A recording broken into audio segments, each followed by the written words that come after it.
Mama don't allow no architecture around here. Mama don't allow no architecture around here. Oh, I don't care what Mama don't allow, gonna draw mine modern anyhow. Mama don't allow no architecture around here. Welcome to US Modernist Radio. Join George Smart and Frank King as they talk and laugh with people who enjoy, own, create, dream about, preserve, love, and hate modernist architecture, the most exciting and controversial buildings in the world. Show your support by visiting US Modernist massive archives at usmodernist.org, including every house by the subject of today's show, John Lautner. And now, the #1 architecture podcast with host born in North Carolina in the over 50 category, ****, George Smart and Frank King. Hey, now here's my question. Do we get an award for that, Tom? Perhaps a royalty Social check? Security, I think. Yeah. Anything? Bitcoin, green stamps, that's showing my age. Gold bond stamps, showing my age. Pack of cigarettes. Oh, thank you. Support for US Modernist Radio comes from... the angelic Sarah song of Mod Homes Realty. Are you having a devil of a time finding or selling a modernist house?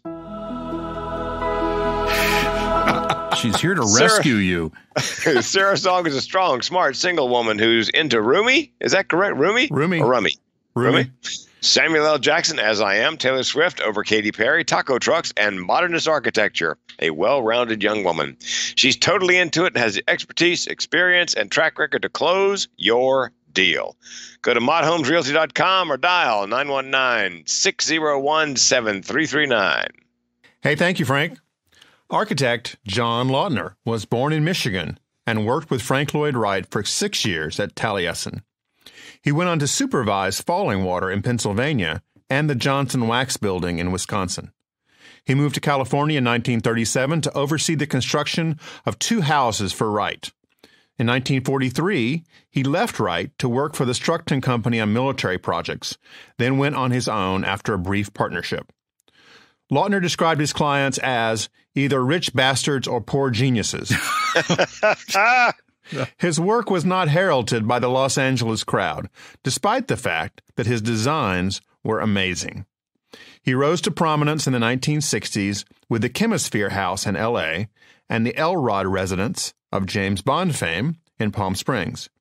He would go on to design hundreds of modernist houses and set the standard for contemporary architecture for decades in California. Later in life, Lautner was named architect of the 1984 Los Angeles Summer Olympics, and he died in 1994. Lautner designed the Sheats House in Beverly Hills in 1963. James Goldstein bought it in 1972, 45 years ago, and engaged Lautner to make alterations and additions to the house which had fallen into some disrepair, and the two men remained close until Lautner's death. Now known as the Sheats-Goldstein House, you know it from movies like Charlie's Angels Full Throttle, but you really know it from The Big Lebowski, a movie described by The Atlantic as a stoner crime comedy about bowling, Vietnam, and the critical importance of having that one interior design element that ties the whole room together. Another one of those. Lautner's houses were famous for using a central concept and making magic happen. That gets us to Roberta Leighton, our special guest today, who I've known for about 3 years. Roberta was born in Minnesota, where her high school mascot was the Hawks. 1, 2, 3. Go Hawks! Roberta is the chief of staff, so to speak, for Jim Goldstein, owner of the Sheats-Goldstein House. I met her several times when North Carolina modernists came out to tour the house. She's an incredibly knowledgeable and gracious host. But just a few months ago, very late at night, I was watching some random cable channel, and there's Bill Murray in Stripes, a 1980 film about a guy whose life is not working and he goes into the Army. Murray was on fire as an actor in 1980, having starred in Meatballs and Caddyshack about the same time. So I'm watching Stripes, and there's this scene where Murray's character and his girlfriend Anita break up, and Anita is suddenly really familiar. Wait a second. I know this woman. I've met her. That's Roberta from the Sheats-Goldstein House. Really? And sure enough, Roberta has been in a ton of some of the movies and shows we love. The Dukes of Hazzard, Barnaby Jones, Switch, Rossetti and Ryan, Days of Our Lives, General Hospital, Beretta, and for over a dozen years, she played Dr. Casey Reed on The Young and the Restless. No. Yes. She starred with everyone from Buddy Ebsen, Robert Wagner, Eddie Albert, David Hasselhoff, legendary soap star Eric Braeden, who some of you might remember was the Nazi Hans Dietrich in the old Rat Patrol show. Oh, I used to watch Rat Patrol. Oh, Rat Patrol was awesome. And, of course, Lindsay Wagner, everyone's favorite bionic woman. Welcome, Roberta. Well, that was so interesting to me. I learned a lot. What a wonderful introduction. I appreciate that. And you give a couple of extra dollars to that research woman, huh? Absolutely. So, Roberta, tell us about Jim Goldstein, the owner of the house. He's a larger... Wait. George, wait. No, why are we cutting right to Goldstein? Tell us about Bill Murray, for goodness sake. We'll get to that. Hang on. Okay. Hang on, Frank. Okay. We've got time, boys. Yeah. We've got time. Okay. So, Roberta, tell us about Jim Goldstein. He is a larger-than-life guy known all around L.A. You know, and now all around the world, as a matter of fact, and nothing could please him more. His interests are varied, specific, and anything that he dives into, he does it with great passion, which I admire tremendously. For example, I think I may have shown you this. His business card says simply James Goldstein, fashion, architecture, basketball. And I pointed out to him that there's just one little space on that oversized business card where he should have put flat-chested Amazonian runway models. Wow. There was room for that fourth passion. That's what he was? Or is? No, oh my God. I think he collects them, Tom. Oh, I see. Oh, dear God. Jim I've known for almost 34 years.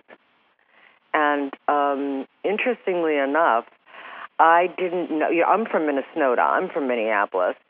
James is from Milwaukee. And, of course, Mr. Lautner was from Michigan. So I knew about Frank Lloyd Wright. I had very little information about John Lautner. And had a blind date. The guy said to me during dinner, Roberta, you've seen some beautiful homes, but you haven't seen where I'm staying in the guest room. So we got up from dinner. There's a line right there. Well, I didn't know where I was going, but I trusted him. If a guy uses architecture to get me to come up to a house, I guess I fell for it. And I walked in, and there's Jim, and we hit it off right away. He ended up a few years later coming to my wedding, and then years later we became such good friends that we were actually traveling the world together. But I started working for him only about 8 years ago when his lady who'd been with him for 15 years decided to move on. So lucky me, and now I know quite a bit about this house that I've loved for 34 years. And I give tours on occasion only to student groups. Well, when walking through the house, seeing dozens of photos of Jim with 20-something women, I got the idea he was running in the same circles as Hugh Hefner. Are they pals? Well, there's a story. Yes. I've known Hugh Hefner for the same amount of time that I've known Jim. And I'd like to qualify that. Just friends. Come up 3 times a week, watch movies, have dinner. He's a dear, dear man. So all of those years when he would have the notorious Midsummer Night's Dream party in the summer, and then he would, of course, have the other major party, which was New Year's Eve, pajamas were required. Okay. And men without pajamas were turned away. And Jim, Jim showed up, and he had on this. I can't even describe it. I think you may have seen it down in the master bedroom. It's on a display.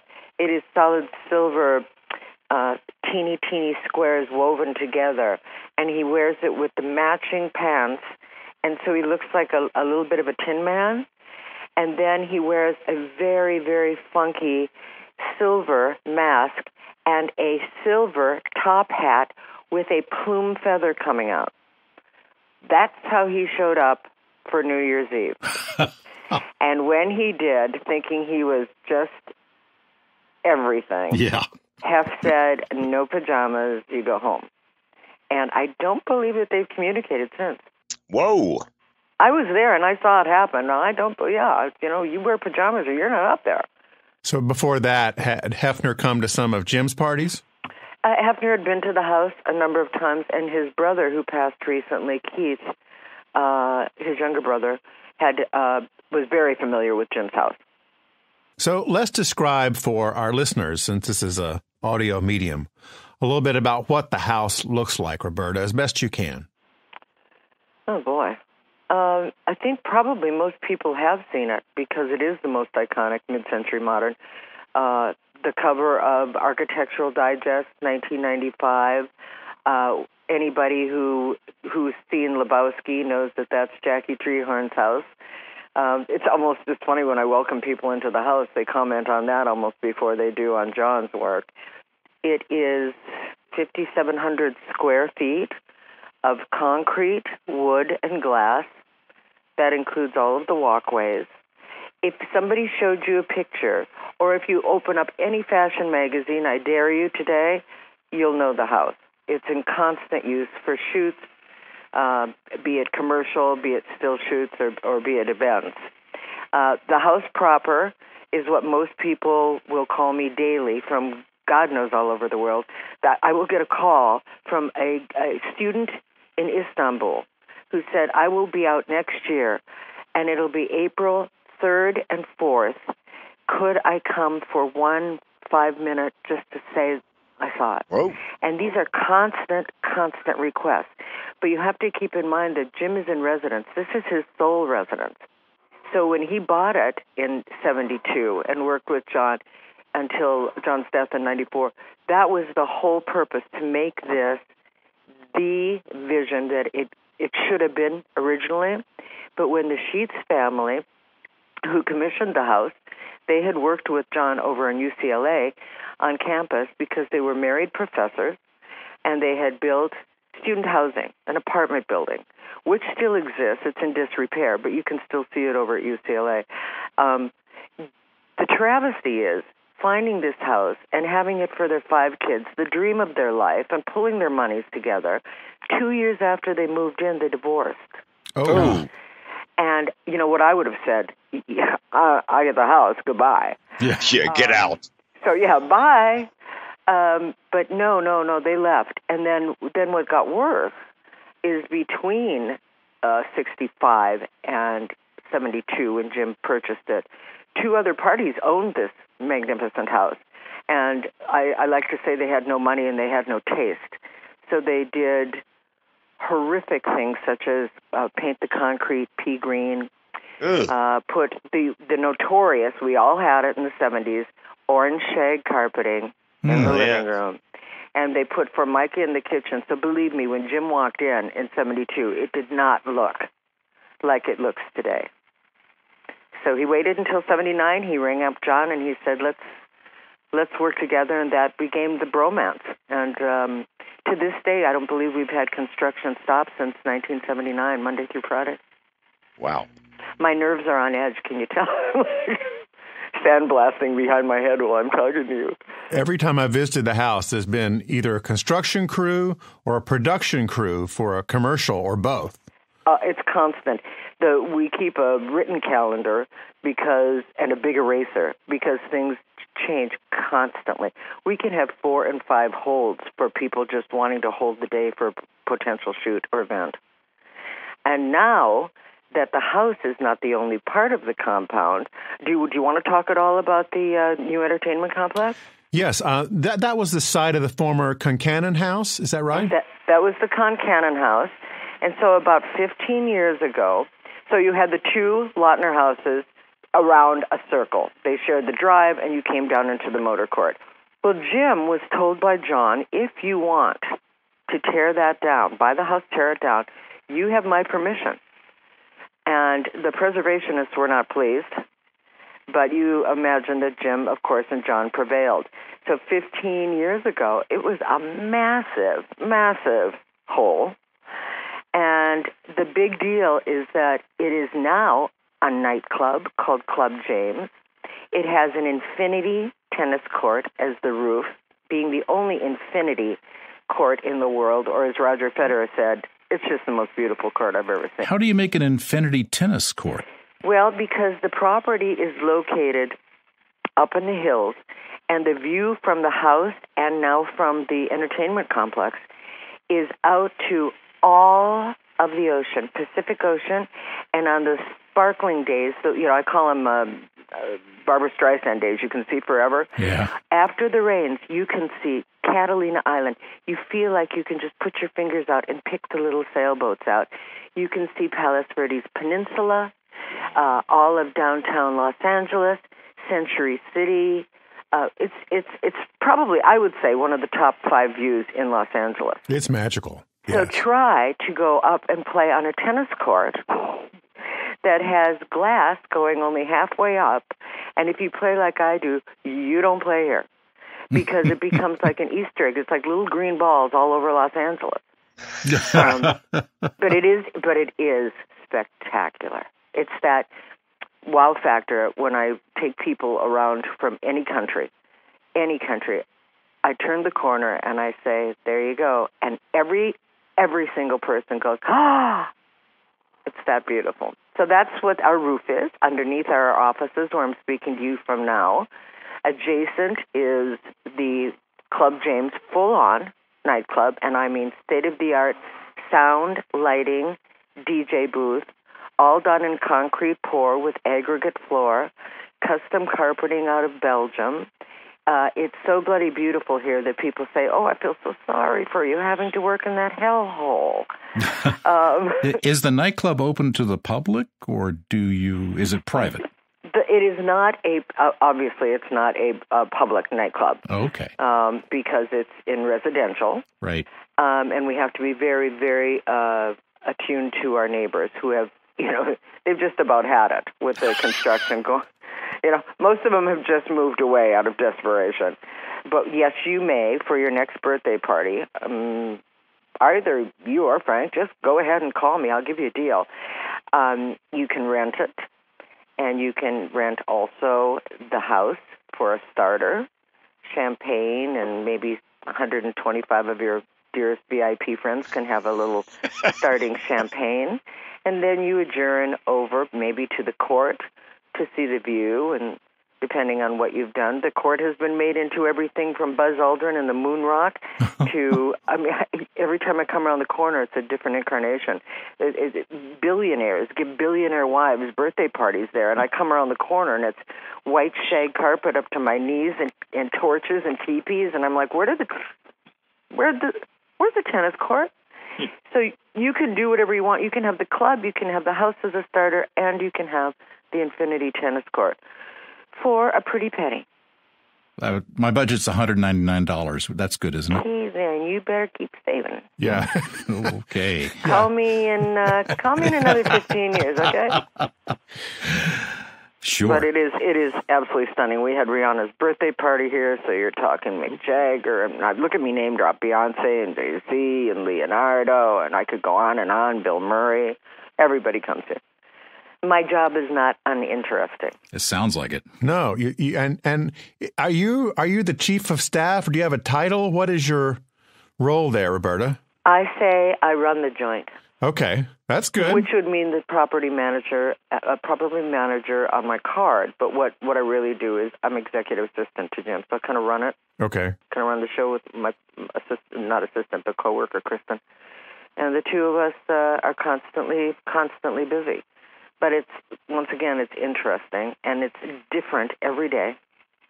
Jim is on the road about 7 months out of the year in very extravagant travel. He's really only in Los Angeles at this residence when the NBA is on, because he's the largest supporter and fan of NBA in the world. So we get to have him for that time, and then the rest of the time. In other words, he just got back from 6 weeks of travel, and he's leaving next week for 6 weeks of travel. Well, I was going to ask how you manage the people wanting to get tours, all the construction, and the fact that it's his personal residence. It's not easy. It's a very delicate juggling act, and he's extremely exacting. We cannot accommodate all of the requests, and they're constant to see this place, especially since he's donated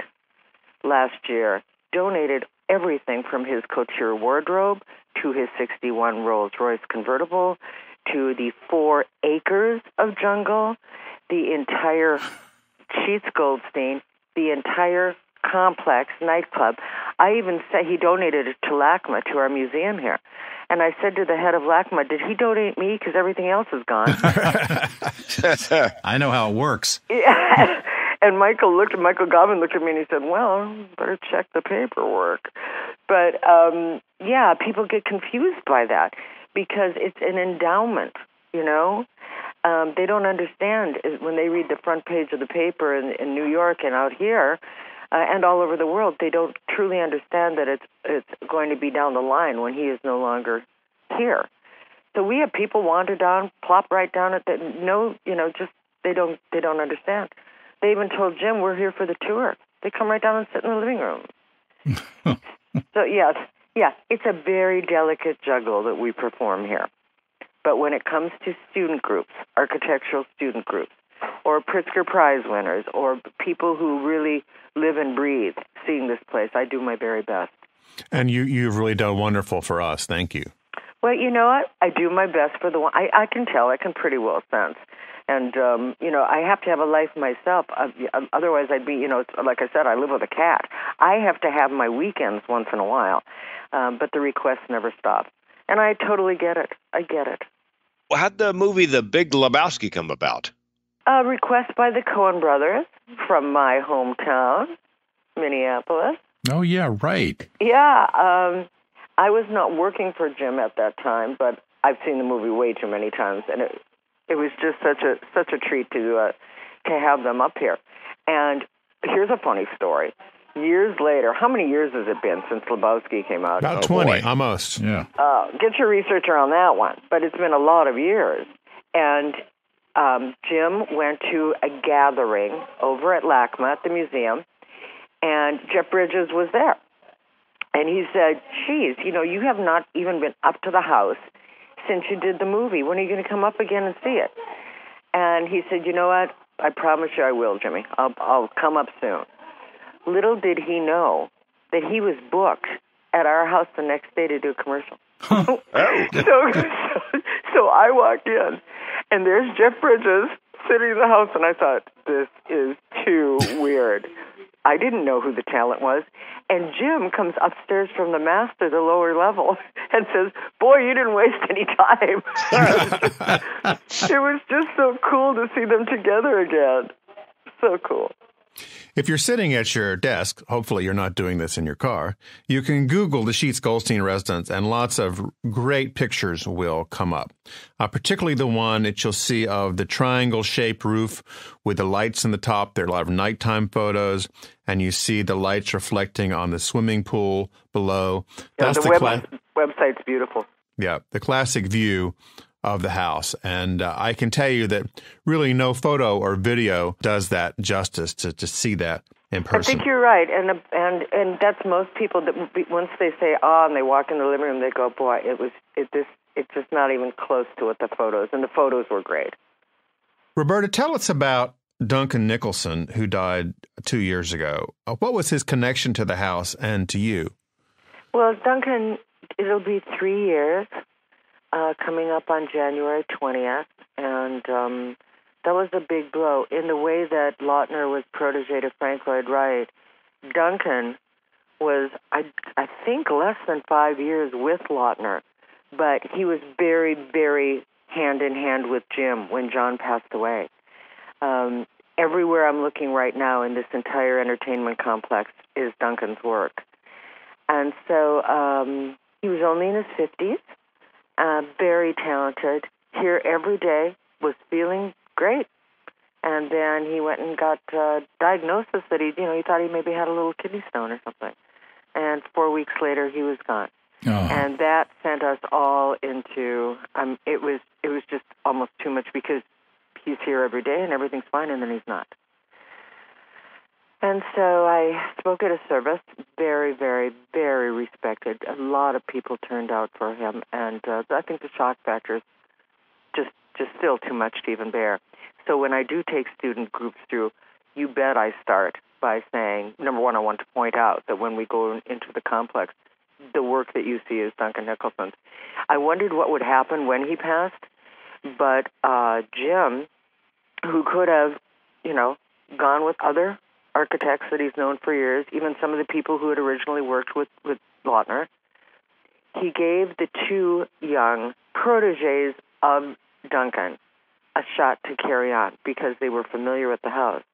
And it's worked out beautifully. And their name is Connor Perry, and they're out of Santa Monica Airport. They're very, very talented young guys, and I'm tickled. I was hoping for that. The torch was passed. Well, on a lighter note, there's a quote from you, which I found fascinating, and this is it. You don't want to wander around in the middle of the night in the house looking for a glass of water. Why is that? Well, there's this element, I wouldn't call it danger to this particular house, this masterpiece, but the how do I put this delicately?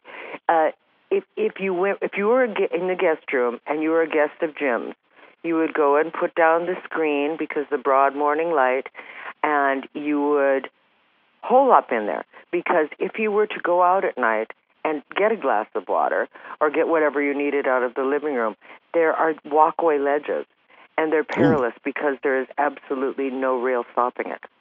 Oh. And then when you go out to the pool, he can't have an infinity pool because there's a ledge and a lip. When you go online, you'll see what I'm discussing, that it curves up, and that's the roof of the master bedroom. Well, that has no rails. There were previously rails. So you don't really hang out there and have too many glasses of wine, if you get my drift. Yeah. The element of danger, but it makes it very, very exciting and very precarious. What I tell my people when I take them through this, students, stick with me. Yeah, don't wander off from the tour group. Yeah, down in the 4-acre jungle, and I mean full-on jungle, full-on. When he bought the house in 1972, there was no landscaping. There was nothing except one tree. I've seen the pictures, dirt and scrub brush. And he wanted very much to have a tropical jungle. So he bought up all the parcels as they became available, and now has no room for any more trees. I tell the landscape artist from Santa Barbara, please, we don't have any more dirt. You got to stop this. The birds fly over it. The birds don't know where they took the wrong turn. It's like, what continent are we on? It is the only jungle in Beverly Hills. Ladies and gentlemen, we have the only jungle. It is so beautifully lush. And if that's not enough as a calling card, you go 3/4 of the way down. Jim first had railway ties so you could walk the entire property and over to the entertainment complex. But then he said, as he always does, let's do it right if we're going to do it. So now it's all cantilevered concrete steps with triangular illumination. So you can be Eve in the garden and walk the entire property, 4 acres of jungle, and take a little stop down at the James Turrell light installation because, yes, we have one of those as well. Is there anything we don't have here? I don't think so. I don't think so either. Except a helicopter pad. I always thought that house would be ideal for a helicopter pad. Was that ever a thought? Well, you know what? It wasn't by him, but the neighbor who's bought up the rest of the cul-de-sac at the top of our drive, very, very, very affluent man who knows Jim and has for a long time, went knocking from house to house because he wanted the entire cul-de-sac. And he knocked and said, I want your property and your second lot. Here's $30 million. Go away. And they went away. Knock at the next door, a retired couple from London. They had their dream house. They hadn't even unpacked their boxes. Knock, knock. I want your house. Here's $20 million. Go away. And pretty soon, everybody was gone. And why I'm bringing this up is because the new construction, this particular man wanted to have a helicopter pad. And he went to the city, and the city said, helicopters aren't allowed. You can't have that up there. He said, but I can have the pad and just have the helicopter sitting there being so ostentatious. And they said, oh, my God. And they said yes. And then he said, I want my house to be 110,000 square feet. Oh, what? This was new construction. And the city said, no. And now I guess we're at a 67,000 square foot house. God. It's your starter home. Oh, yeah. And it's not as if he doesn't already have another one fabulously big. And he just wanted to have the pad with the helicopter sitting on it. Sitting there so everybody can ooh and ah. It'll just sit there. Wow. Jimmy's never gone that extreme. The super rich really are different from the rest of us. Really. I see it every day. But Jim, what I admire is what he puts his breath. I say if he has $1 in his pocket and a breath in his body, this will never stop. This is his child. He's never been married. He doesn't have family. This is what he lives for. And how beautiful that he's now given it and another $17 million to carry on the work in the transition so that this will never be sold. It will always be open and then open to the public. And LACMA will use it for offices. And for those of us not from L.A., that's the Los Angeles County Museum of Art or the Contemporary? Yes, Los Angeles County Museum of Art. Now, Roberta, quick technical question. I assume that the house and the property are under some kind of preservation or conservation easement in addition that keeps it protected? He's been offered those and has not gone along with any of that. Okay. To me, like on the historical register and that? Right. Yeah, no. Okay.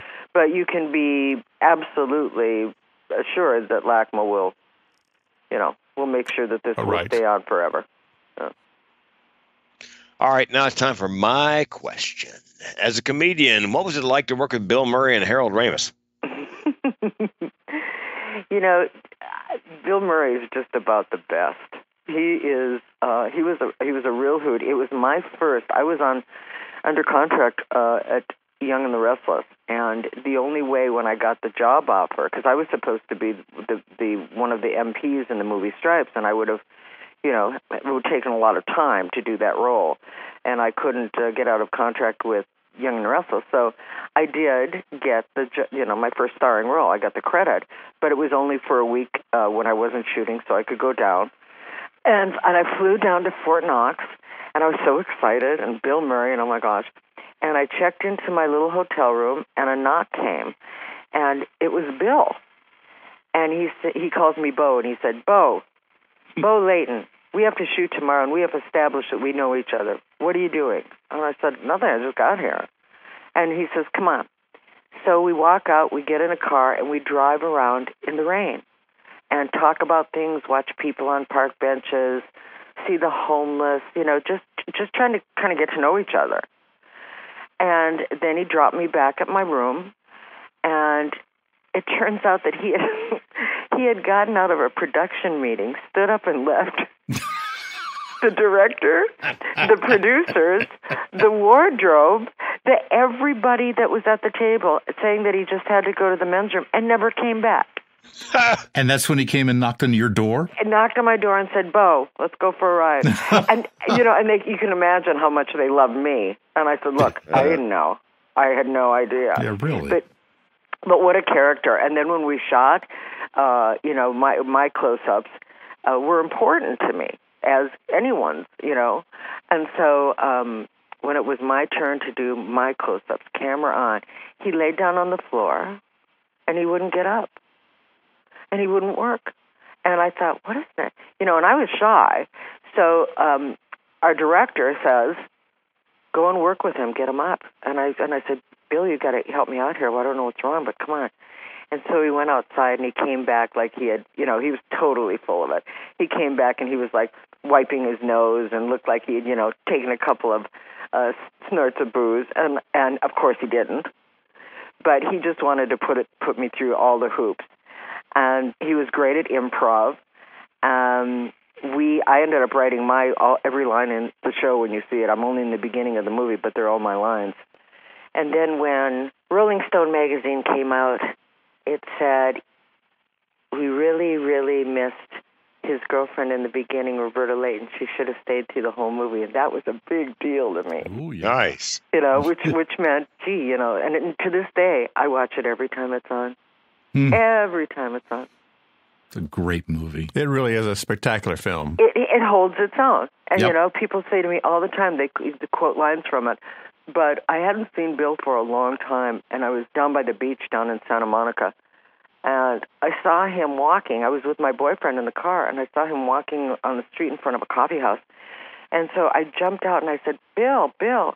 And he comes over and he says, Bo. And he picked me up over his shoulder, held me by the ankles, and walked me into the coffee shop and plunked me into a booth. My boyfriend's out at the stoplight. And I didn't seem to mind. I said, can I just at least go get him too? Yeah, he's a character.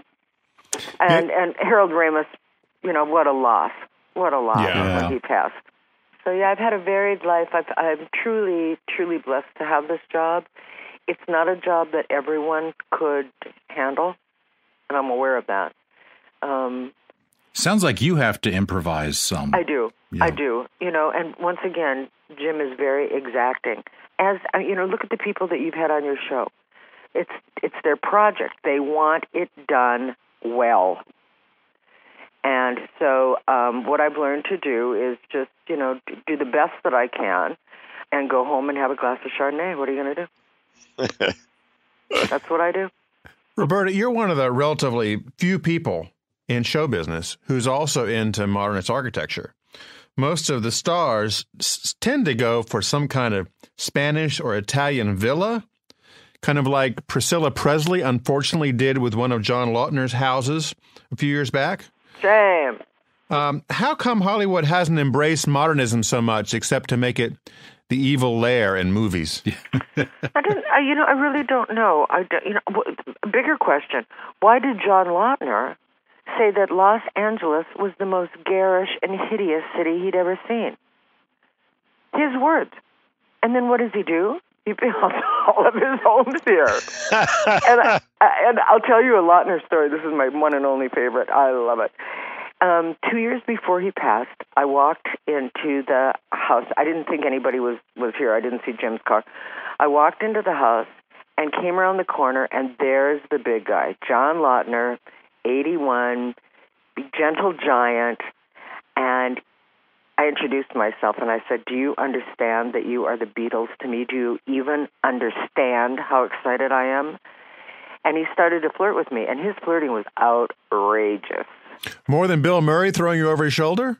Yeah, outrageous, this man. At 81. And so I loved every second of it. So I thought, oh, this is such a good story. I've got it. Who am I going to tell the story to? Nobody's going to care. John Lautner flirted with you. So I tucked it in my pocket. I kept it for years. And years later, I'm giving a tour to Eric Lloyd Wright, grandson, grandson, and he's one of our guests on the show, right? Yes, and he had a walker or a cane, and he's charming as can be. And I said, listen, I've got this story. I've been waiting to tell the story to somebody, but I said this Lautner flirted so outrageously with me, and before I could even finish the story, he said, "Well, baby, you want to come to my beach house in Malibu?"